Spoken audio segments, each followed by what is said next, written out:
मित्रों, स्वागत है आपका अपने YouTube चैनल राम स्टडी 24 में। तो मित्रों, आज हम पहुंच चुके हैं यूपी पुलिस भर्ती के हिंदी प्रैक्टिस सेट 8 पर। हमने इस सीरीज के 1 से 7 तक प्रैक्टिस सेटों को कंप्लीट कर दिया है। अगर आपने उनको नहीं देखा है तो आप उनको भी ज़रूर देखें। तो साथियों, आपसे एक रिक्वेस्ट है साथियों, आप 90 से 95% के बीच ऐसे हमारे मित्र हैं जो हमारी वीडियो को वॉच करते हैं लेकिन चैनल को सब्सक्राइब नहीं करते। तो आपसे रिक्वेस्ट है, प्लीज़ चैनल को सब्सक्राइब अवश्य करें। तो चलिए शुरू करते हैं अपने प्रैक्टिस सेट को। प्रैक्टिस सेट का पहला क्वेश्चन है, निम्नलिखित में से कौन सा वाक्य वर्तमान काल का उदाहरण है। वर्तमान काल का आपसे उदाहरण पूछा गया है। तो देखिए, इसमें ऑप्शन ए है, वह पढ़ रहा है। ये वर्तमान काल का उदाहरण है, ठीक है। और इसमें वह पढ़ रहा था, यह भूतकाल का है। वह पढ़ेगा, ये हमारा भविष्य काल का उदाहरण है। वेरी मोस्ट इंपॉर्टेंट क्वेश्चन है साथियों। आइए अगले क्वेश्चन की ओर चलते हैं। हमारा अगला क्वेश्चन है, नीली साड़ी में कौन सा विशेषण है। अब नीली साड़ी जो शब्द है, इस शब्द में आपको विशेषण बताना है, कौन सा विशेषण है। तो संज्ञावाचक है, प्रणामवाचक है, गुणवाचक है या फिर सार्वनामिक विशेषण है। तो इसका सही जवाब हो जाएगा गुणवाचक विशेषण। देखिए, साड़ी का गुण है या वह नीली है, इसलिए ये गुणवाचक विशेषण है, ठीक है साथियों। आइए अगले क्वेश्चन की ओर चलते हैं। अगला क्वेश्चन है हमारा, शांत रस का स्थायी भाव क्या है। शांत रस का स्थायी भाव पूछा गया है। तो शांत रस का स्थायी भाव होता है हमारा ऑप्शन डी, निर्वेद। तो शांत रस का स्थायी भाव होता है निर्वेद। चलिए आइए अगले क्वेश्चन की ओर आगे चलते हैं। जंगम का विलोम शब्द क्या है। जंगम जो शब्द है, इसका आपसे विलोम शब्द पूछा गया है। तो जंगम शब्द का विलोम शब्द होता है हमारा स्थावर, ठीक है, स्थावर। तो स्थावर का मतलब होता है कहीं एक जगह रुक के जीवन यापन करना, और जंगम का मतलब होता है घूम घूम कर जीवन यापन करना। तो चलिए आइए नेक्स्ट क्वेश्चन की ओर चलते हैं। अगला क्वेश्चन है क्वेश्चन 5, भारत में सर्वाधिक खड़ी बोली वाली भाषा कौन सी है। यानी वह कौन सी भाषा है जिस बोली में खड़ी बोली सबसे अधिक है। तो इसका सही जवाब है हिंदी। तो हिंदी भाषा में हमारी खड़ी बोली सबसे अधिक है। आइए अगले क्वेश्चन की ओर। नीला अंबर शब्द में कौन सा समास है। नीला अंबर शब्द में आपसे समास पूछा गया है। तत्पुरुष समास है, द्वंद्व समास है, अव्ययीभाव समास है या फिर कर्मधारय समास है। तो बताइए। तो इसका सही जवाब है साथियों ऑप्शन डी, कर्मधारय समास। देखिए, अगर इसमें अगला वाला शब्द और पिछला वाला शब्द, यानी अगला शब्द पिछले शब्द की विशेषता बताए, तो वहाँ पर हमारा कर्मधारय समास होता है। देखिए यहाँ पर ये नीला है, ये अंबर की विशेषता बता रहा है, यानी नीला अंबर। अंबर कैसा है, नीला है। तो नीला विशेषता विशेषण शब्द है और अंबर की विशेषता बता रहा है नीला शब्द। जहाँ विशेषता बताई जाए वहाँ हमारा कर्मधारय समास होता है, ठीक है। जैसे महात्मा, तो महात्मा में भी यानी आत्मा की विशेषता कैसी है कि वो महान है। तो यहाँ पर भी हमारा कौन सा समास होगा, कर्मधारय। आइए अगले क्वेश्चन की ओर चलते हैं। अगला क्वेश्चन है, दो अलग अलग भाषाओं के मेल से बना हुआ शब्द क्या कहलाता है। तो दो भाषाओं के मेल से बने हुए शब्द को हम क्या कहते हैं, ऑप्शन डी, संकर। तो ऐसे शब्द जो दो भाषाओं से मिलकर बने हों तो उनको हम संकर शब्द कहते हैं, ठीक है। आपने संकर शब्द, देशज शब्द, तत्सम शब्द और विदेशज शब्द ये सब पढ़े होंगे, ठीक है। आइए नेक्स्ट क्वेश्चन की ओर चलते हैं। अगला क्वेश्चन है, श्याम को पुस्तक पढ़नी है, यह किस वाक्य में है। यह यानी ये पूछा गया यह किस वाच्य में है। श्याम को पुस्तक पढ़नी है, ये किस प्रकार का वाच्य है, ये आपसे पूछा गया है। तो श्याम को क्या पढ़नी है, पुस्तक। तो यहाँ पर कर्म करना पड़ेगा ना श्याम को, तो फिर जहाँ कर्म होगा वहाँ हमारा कर्म वाच्य होगा, ठीक है साथियों, कर्म वाच्य है ये साथियों। चलिए आइए अगले क्वेश्चन की ओर चलते हैं। अनुरूप का विलोम शब्द। अब आपसे अनुरूप का विलोम शब्द पूछ लिया गया है। तो इसका शब्द क्या हो, इसका विलोम शब्द होगा प्रतिरूप, ठीक है। तो इसका ऑप्शन बी होगा एकदम सही, प्रतिरूप। आइए अगले क्वेश्चन की ओर।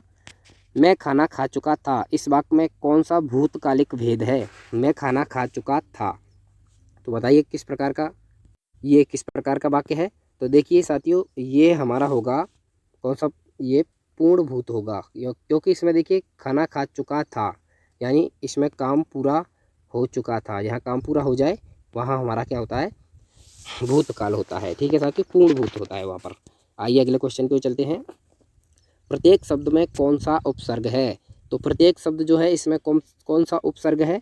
उपसर्ग को हमने आपको बताई है, जो शब्दों के आगे लगते हैं, तो इसमें हमारा है प्रत्यय। इसमें हमारा कौन सा उपसर्ग है? तो इसमें हमारा प्रत्यय उपसर्ग है। ठीक है साथियों, आप अच्छी तरह समझ पाए होंगे। आइए अगले क्वेश्चन की ओर। अगला कौन सा है हमारा? निम्न में से रचना के आधार पर कौन सा शब्द ऋण नहीं है? तो अब से ऋण शब्द नहीं है ये पूछा है, यानी कौन सा शब्द ऐसा है जो ऋण शब्द नहीं है? तो देखिए यहाँ पर हमारा दिन, ये हमारा ऋण शब्द है, आँख भी ऋण शब्द है, घोड़ा भी ऋण शब्द है, और विज्ञान हमारा ऋण शब्द नहीं है। यानी दो या दो से अधिक शब्दों से मिलकर कोई शब्द बने, उस शब्द को हम यौगिक शब्द बोलते हैं। तो ये यौगिक शब्द है, दो शब्दों से मिलकर बना है, वि प्लस ज्ञान। ठीक है साथियों, आइए नेक्स्ट क्वेश्चन को चलते हैं। किस छंद का प्रथम और अंतिम शब्द एक सा होता है?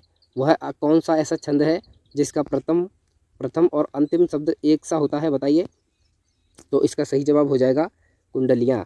कुंडलिया छंद ऐसा होता है जिसका प्रथम और अंतिम शब्द एक जैसा होता है। इसके उदाहरण में देख लेते हैं कैसा है। देखिए उदाहरण ये है, रत्नाकर सबके लिए होता है एक समान, बुद्धिमान मोती चुने सीप चुने नादान, सीप चुना नादान अग्नि मरे पर मरता है।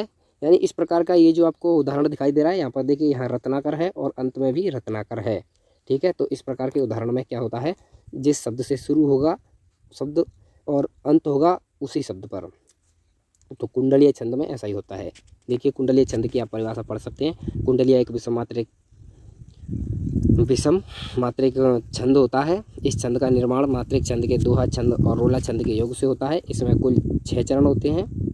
इसका प्रथम 2 चरण दोहा छंद और अंतिम 4 चरण उलाला छंद होता है। इसके प्रत्येक चरण में 24 मात्राएं होती हैं। और देखिए एक नियम ये भी पढ़िए कि जिस शब्द से कुंडलिया का प्रारंभ होता है, अंत में भी वही शब्द ही होता है। ठीक है, तो आइए अगले क्वेश्चन की ओर। चौपाई के प्रत्येक चरण में कितनी मात्राएं होती हैं? तो चौपाई के प्रत्येक चरण में कितनी मात्रा होती हैं पूछ लिया गया है। तो देखिए इसका सही जवाब होता है साथियों ऑप्शन डी 16। तो चौपाई के प्रत्येक चरण में 16 मात्राएं होती हैं। क्वेश्चन अगला है, जिन ध्वनियों की गणना न स्वर में की जाती है न व्यंजन में हो, उसे क्या कहते हैं? बताइए वो कौन सी ऐसी ध्वनि है जिसकी गणना ना तो स्वर में की जाती है और न ही व्यंजन में की जाती है? तो उसको हम कहते हैं अयोग्य वाह। ठीक है, अयोग्य वाह होते हैं हमारे ये अंग अह, ये हमारे अयोग्य वाह होते हैं। इनकी गणना ना तो स्वर में की जाती ना व्यंजन में, इनको हम अयोग्य वाह कहते हैं। ठीक है साथियों, आइए अगले क्वेश्चन पर। मुख्य रूप से समास कितने प्रकार के होते हैं? तो समास आपको बताना है, जैसे द्वंद्व समास, बहुब्रीहि समास, ये यानी टोटल समास कितने प्रकार के होते हैं। तो इसका सही जवाब है ऑप्शन बी 6। तो 6 प्रकार के होते हैं। देख लीजिए कौन से समास 6 प्रकार के होते हैं। तत्पुरुष समास, अव्ययभाव समास, कर्मधारय समास, द्विगु समास, बहुब्रीहि समास, द्वंद्व समास। ठीक है, तो ये इस प्रकार से हमारे 6 समास होते हैं। आइए अगले क्वेश्चन की ओर। एक से अधिक वर्णों के मेल को क्या कहते हैं? यानी एक से जो अधिक वर्णों के मेल से जो शब्द बनेगा उसको हम क्या कहेंगे? तो ठीक है, उसको हम क्या कहेंगे? शब्द नहीं, यानी एक से अधिक वर्णों के मेल से जो बनेगा उसको हम क्या कहेंगे? तो उसको हम कहेंगे व्यंजन। उसको हम व्यंजन कहते हैं। ठीक है साथियों, जैसे हम लिख दें यहाँ पर जैसे हमने यही लिखा क और अ, तो इन दोनों से मिलकर बनेगा ये क। तो ये व्यंजन बन गया। ये भी वर्ण है, ये भी वर्ण है, इन दोनों वर्णों के मिलने से क्या बन गया? एक व्यंजन बन गया। ठीक है साथियों, आइए अगले क्वेश्चन की ओर चलते हैं। तो देखिए अगला क्वेश्चन है हमारा 18वां।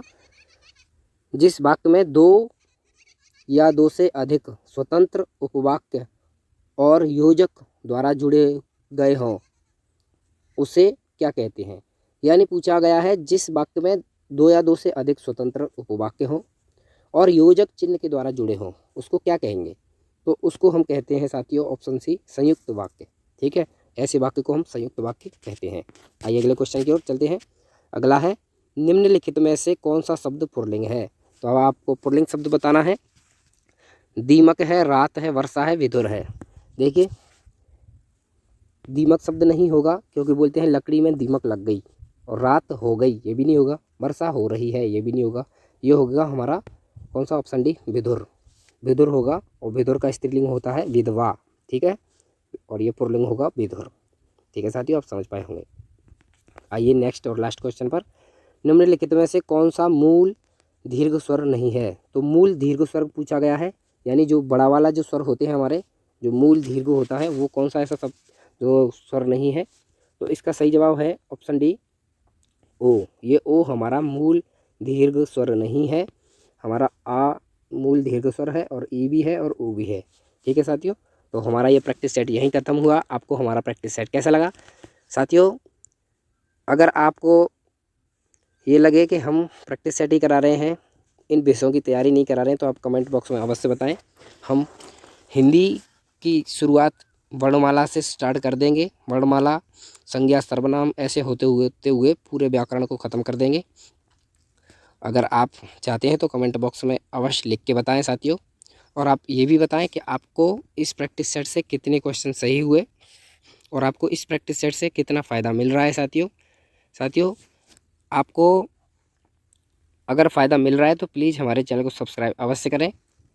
और साथियों रिक्वेस्ट आपसे यही है कि आप जो है 90 से 95% हमारी वीडियो को देखते तो हैं लेकिन सब्सक्राइब नहीं करते, इसीलिए प्लीज़ सब्सक्राइब अवश्य करें। तो जय हिंद, वंदे मातरम, राम राम साथियों।